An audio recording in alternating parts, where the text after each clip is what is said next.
La carta llegó un martes. No un cumpleaños, ni una fecha marcada por la memoria.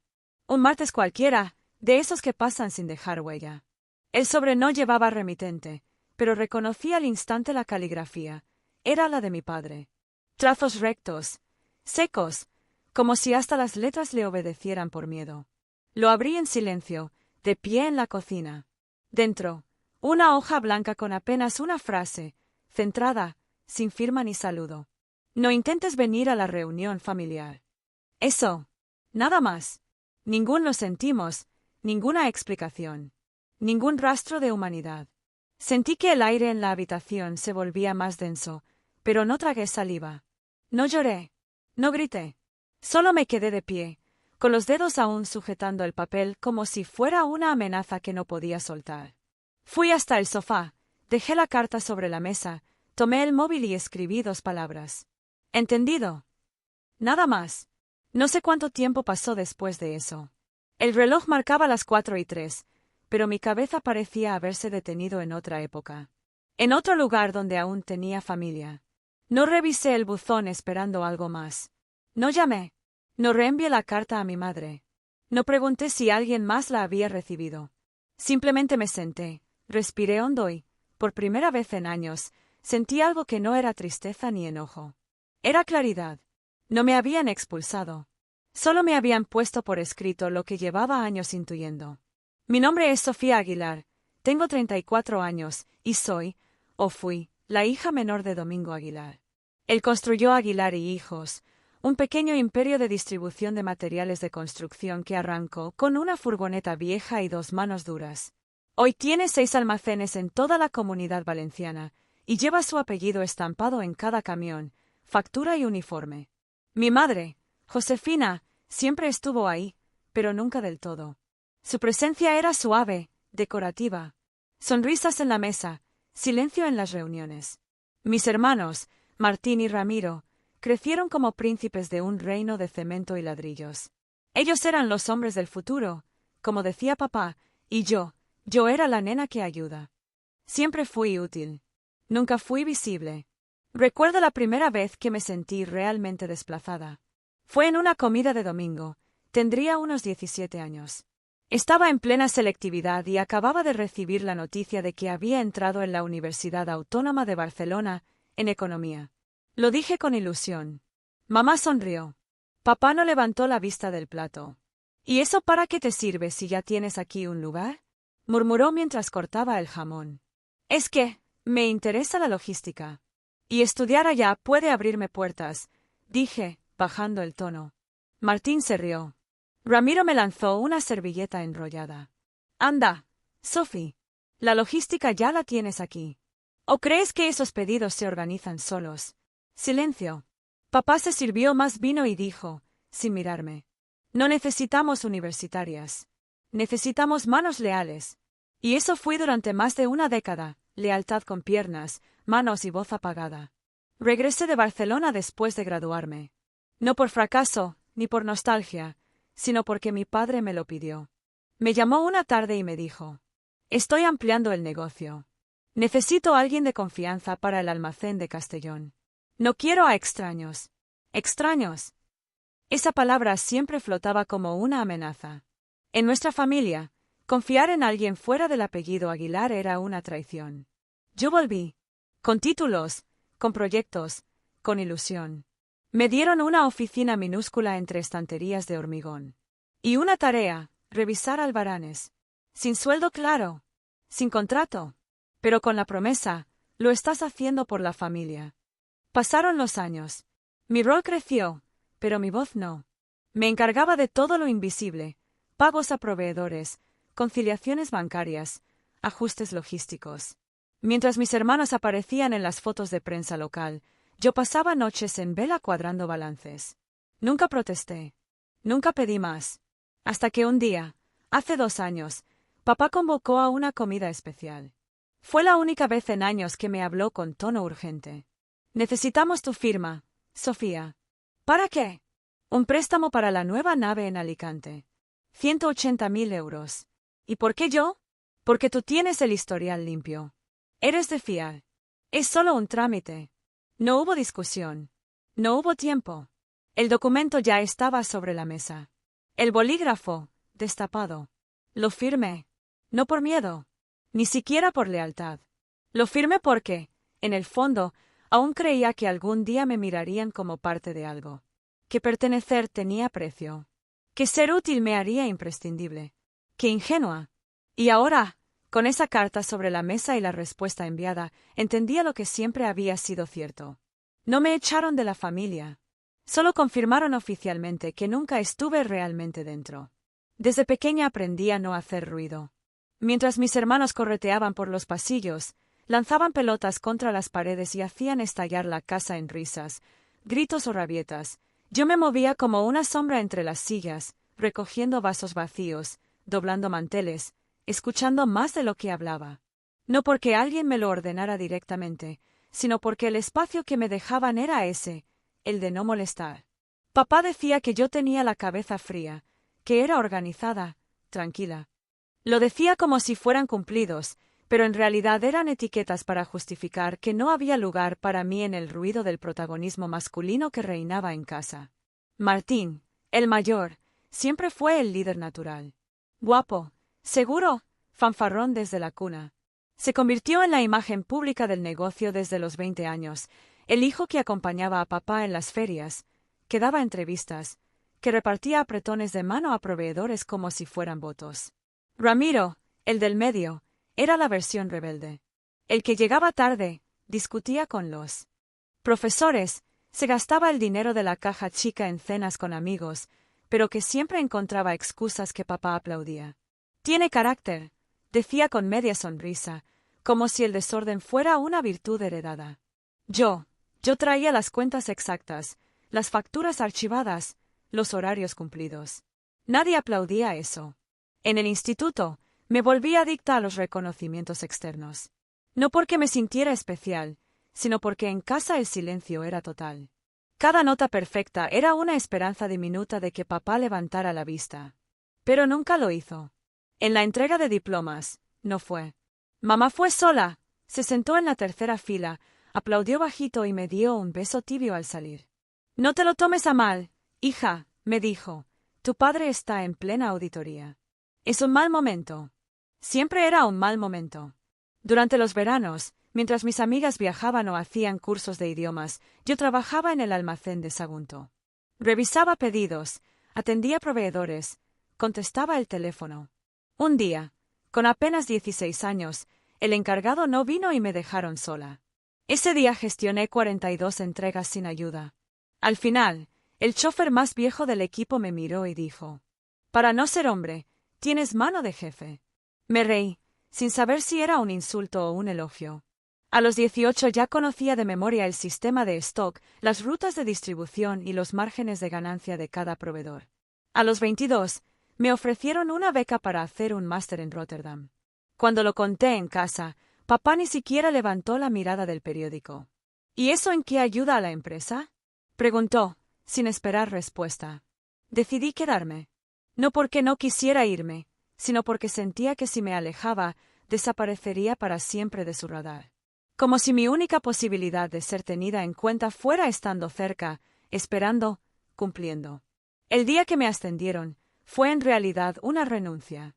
El gerente de Castellón se jubiló y papá me llamó a su oficina. «Te necesito al frente ahí. Confío en ti», dijo. Pensé que por fin vería algo parecido a reconocimiento. Me equivoqué. El despacho era una cabina improvisada en el almacén. Sin ventanas. Sin título oficial. Sin aumento de sueldo. «Es temporal», añadió mamá más tarde, mientras me ayudaba a desempacar. «Lo importante es que estás dentro. Tu padre te tiene en cuenta». Pero no me tenía en cuenta. Me tenía disponible. Hubo momentos en que intenté hablar. En una ocasión, sugerí cambiar el software de gestión a uno más moderno. Me había formado, había hecho comparaciones, presenté un informe. Martín se rió. Ramiro hizo una broma. «¿Y eso cuánto cuesta? ¿O lo vas a pagar tú?» Papá ni siquiera miró los papeles. «Si algo funciona, no se toca». Cerré el informe. Me lo guardé. No volví a proponer nada. Mi madre me decía que yo era el eje silencioso de la familia. Lo decía como si fuera un piropo. Pero los ejes también se rompen cuando nadie los lubrica, cuando giran y giran sin que nadie los mire. Yo giraba, sin parar, sin reconocimiento, sin voz, y aún así, seguía ahí, esperando que un día alguien dijera, gracias, Sofía. Nunca llegó. Y entonces llegó la carta. Y supe, con una claridad cortante, que ese gracias ya no tenía sentido. Porque nunca lo buscaron. Porque nunca me vieron. Solo vieron lo útil que podía ser. No lo valiosa que era. Pasaron 3 semanas después del mensaje de mi padre. No volví a insistir, no volví a escribir. En mi interior, se había instalado un tipo de resignación que no era tristeza, sino una calma rara, como si al final de todo, al aceptar su rechazo, yo estuviera empezando a recuperar el control sobre mi vida. Pero entonces sonó mi teléfono. Era un número oculto. «Hola», dije con cautela. «¿Elena Martín?», preguntó una voz masculina. «Sí, soy yo». «¿Quién habla?». «Habla el señor Ernesto Salas, abogado de familia. Represento a su abuelo materno, don Mateo Rivas. Necesita hablar con usted». Me quedé sin palabras. Mi abuelo había muerto hacía años, ¿no? Era lo que siempre había creído, lo que mamá me dijo cuando era niña. Lo que papá nunca quiso comentar. El nombre me provocó un eco adormecido, casi fantasmal. «Disculpe, ¿mi abuelo? ¿Está vivo?». El abogado hizo una pausa. «No solo está vivo, señorita Martín. También lleva buscándola desde hace más de una década». El silencio se alargó tanto que pensé que se había cortado la llamada. Me apoyé en la pared, sintiendo que el suelo bajo mis pies se desvanecía. ¿Por qué? ¿Por qué nadie me dijo nada? «Esa es una conversación que probablemente debería tener con su madre», dijo el abogado con diplomacia. «Pero don Mateo está muy mayor. Tiene 92 años. Está lúcido, pero sus días son frágiles. Le encantaría verla. Dice que su madre le prohibió cualquier contacto con usted desde que era una niña». Colgué con la promesa de pensar en ello. Pero no pude dormir esa noche. Recordé cómo mamá evitaba hablar de su infancia, como siempre cambiaba de tema cuando le preguntaba por sus padres. «No vale la pena mirar hacia atrás», decía. Papá solo decía, «Tu abuelo era un hombre duro. No necesitas esa energía en tu vida». Y yo lo creí. ¿Cómo no iba a creer a mis padres? Pero ahora, a mis 32 años, después de haber sido expulsada del reencuentro familiar por el mismo hombre que dijo que todo lo hacía por amor, ¿qué más estaba construido sobre mentiras? Llamé al abogado al día siguiente. «Quiero conocerlo», dije. La casa de mi abuelo estaba en Segovia, en una colina rodeada de almendros y cipreses. Cuando bajé del tren, sentí una punzada en el pecho. Me temblaban las manos. El portón se abrió lentamente. Un hombre delgado, de ojos profundos, estaba sentado en una silla de ruedas bajo la sombra de un olivo. No tenía la imagen de un patriarca temible, sino de un anciano frágil cargando años de historias no contadas. «¿Elena?». Su voz era áspera, pero temblaba de emoción. Asentí, tragándome las lágrimas. Me acerqué. Él me extendió la mano, pero terminé abrazándolo con fuerza, como si estuviera recuperando algo que me habían robado. Pasamos horas hablando. Me mostró fotografías antiguas, cartas, documentos. Me contó cómo mi madre se fue de casa a los 19 años, tras una pelea feroz.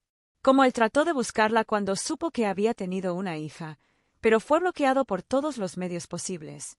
«Lo siento tanto», me dijo al final. «Yo también cometí errores. Muchos.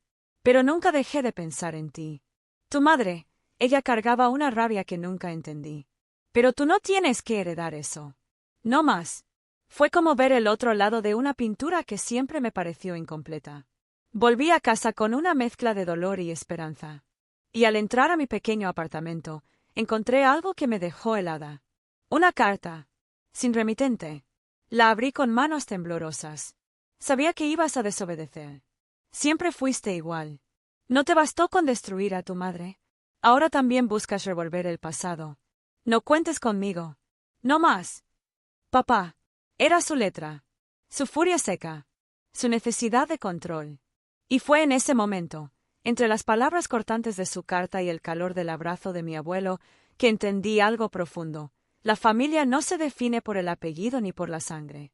Se define por la verdad que compartimos y el amor que somos capaces de dar sin condiciones. Me senté frente al ordenador. Abrí un documento nuevo. Y empecé a escribir. No una respuesta para papá, sino mi historia. Completa. Honesta. Cruda. Porque ya no se trataba de volver a entrar a su círculo. Se trataba de romper el silencio. Y construir algo nuevo, desde las ruinas. Habían pasado 3 semanas desde la reunión familiar, a la que no fui invitada. Aunque fingía estar bien, aunque había respondido con un simple entendido al mensaje de mi padre, la verdad era que algo dentro de mí se había quebrado. Y lo más perturbador era que no se trataba solo del rechazo. Era lo que ese rechazo decía de mí, de mi lugar en aquella familia. Volví a Salamanca, a mi pequeño piso lleno de libros, plantas que a veces olvidaba regar y una gata vieja que dormía más de lo que se movía. Traté de ocuparme con trabajo, con rutinas, con silencios que no pensaran. Pero entonces, una llamada inesperada cambió el ritmo de todo. Era mi tía Teresa, la única hermana de mi madre, a quien siempre consideré más cercana que a mis propios padres. Su voz sonaba tensa. Me pidió que fuera a verla al pueblo donde se había realizado la reunión. Dudé, pero acepté. Quizás por curiosidad, o por la necesidad latente de entender. Cuando llegué a su casa, me recibió con un abrazo largo y silencioso. Luego me llevó a la sala, donde sobre la mesa de madera descansaban varias carpetas de fotos. Te las iba a mandar, pero preferí darte esto en persona, dijo. Abrí la primera carpeta. Las fotos de la reunión. Vi a todos, mis primos, mis tíos, mis padres, incluso a amigos de la familia. Todos reían. Todos brindaban. Y, por supuesto, yo no estaba. Pero algo llamó mi atención. Había un mural de fotos antiguas colgado en la pared, detrás de la gran mesa donde comían. Un collage de la historia familiar, bodas, nacimientos, navidades. Y en ninguna de esas fotos estaba yo. Ninguna. Quitaron todas las que tenías. Hasta las de cuando eras pequeña, dijo Teresa, bajando la mirada. Me quedé muda. Ni siquiera las fotos de mi comunión. Ni la de la playa con mamá, cuando tenía 8 años. Nada. Como si yo nunca hubiera existido. ¿Por qué harían algo así? Pregunté, más a mí misma que a ella. Teresa suspiró. No es justo lo que han hecho contigo, Jimena. Y no quiero seguir callando. Entonces me contó cosas que nunca imaginé. Que mi padre siempre había tenido una relación difícil con mi independencia. Que nunca le perdonó que yo me negara a trabajar en el negocio familiar. Que mamá, antes de morir, había intentado mediar, pero se rindió. Que en los últimos años, él comenzó a decir que yo lo avergonzaba, que vivía para mí misma, no para la familia. Pero eso no es cierto, susurré, sintiendo una mezcla de náusea y rabia. No lo es. Pero esa es la historia que repite. Y los demás, callan. O lo siguen. Miré otra vez las fotos. Sentí que algo ardía dentro de mí, como si una parte de mi infancia estuviera siendo arrastrada por una marea que no podía detener. Ya no era solo que no me invitaran. Era que habían reescrito la historia familiar sin mí. Tomé las carpetas, las abracé contra mi pecho, y le agradecí a Teresa.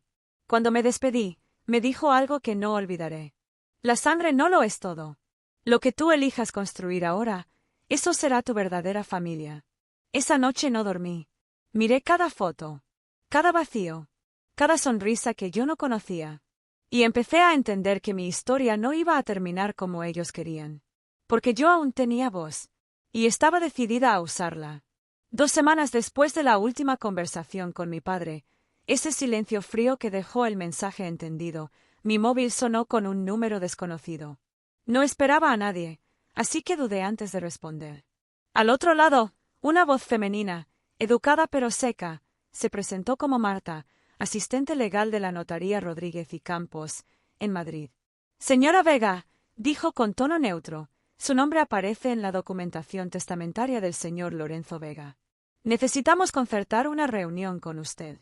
Mi corazón se detuvo por un segundo. ¿Testamento? Papá. Pero estaba vivo. ¿Qué estaba pasando? Mi padre murió. Pregunté de inmediato, sintiendo que el aire desaparecía. No. Esta reunión no es por fallecimiento, sino por solicitud expresa de su padre. Él ha dejado ciertos documentos legales que requieren su presencia, en persona, si es posible. No entendía nada. Una parte de mí pensó en colgar. La otra, más desconfiada pero también más curiosa, comenzó a armar piezas sueltas. ¿Mi padre preparaba su muerte en vida? ¿Me excluía también de decisiones futuras? ¿O esto era otra forma más de castigarme? Acordé la cita para el lunes siguiente. Viajé a Madrid con una mezcla de ansiedad y cansancio emocional. Me hospedé en un hostal modesto. Comí poco, dormí menos. Tenía miedo de lo que podría encontrar en esa oficina fría llena de papeles sellados y silencios de abogado. Cuando llegué, me ofrecieron agua. Marta me condujo a una pequeña sala de conferencias. Había una carpeta con mi nombre y una nota escrita a mano. Para Adriana, por si alguna vez decide escuchar sin interrumpir. Lorenzo Vega. Era su letra. Firme. Orgullosa. Arrogante. El notario me explicó que era un testamento en vida. En él, mi padre había asignado bienes, valores y propiedades. Para todos, menos para mí. Mi nombre aparecía en la cláusula final. Mi hija Adriana Vega ha decidido distanciarse de la familia. En respeto a su voluntad y su silencio, no será parte de esta herencia. ¿Mi voluntad? ¿Mi silencio? Fui yo la expulsada, la ignorada, la rechazada. La rabia me llenó los ojos de lágrimas. No por el dinero. No por la casa en Segovia. No por el coche ni las joyas de mamá. Era por la mentira. Por la narrativa que él estaba construyendo como legado, una en la que yo me había apartado voluntariamente. Como si yo hubiera cerrado la puerta. Pero yo no me alejé. Me echaron. Y ahora, él firmaba ese rechazo ante la ley. Salí del despacho sin decir una palabra. Pero algo dentro de mí se quebró definitivamente.